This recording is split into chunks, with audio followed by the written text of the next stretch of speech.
Preview.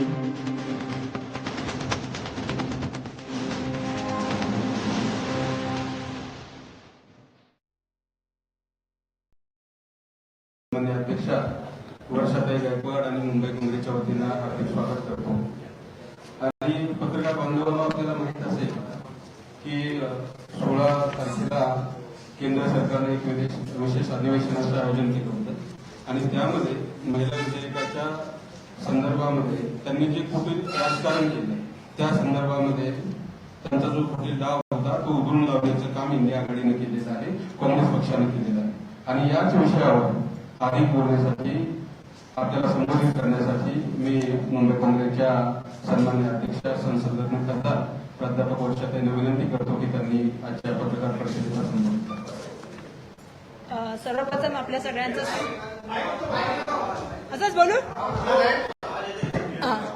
सर्वप्रथम नाही, माझा आवाज असा पण खूप मजबूत आहे, मला माहिती आहे। सर्वप्रथम आपल्या सगळ्यांचं मनापासून स्वागत करते।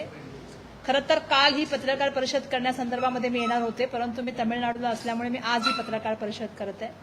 पण काल मी ऐकलं खूप चॅलेंजेस, ओपन चॅलेंजेस दिले झाले की आमच्याशी येऊन तुम्ही चर्चा करा, आम्ही चर्चा करायला तयार आहोत।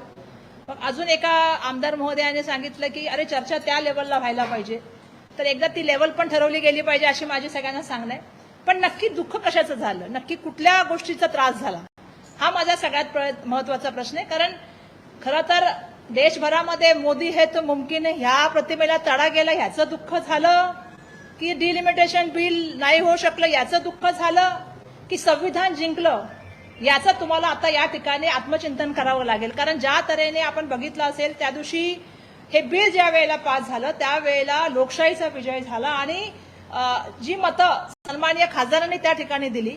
आणि मला एक गोष्ट सांगायचं की सातत्याने भ्रम या ठिकाणी निर्माण करण्याचं काम चाललेलं आहे। भ्रम असा निर्माण Preview.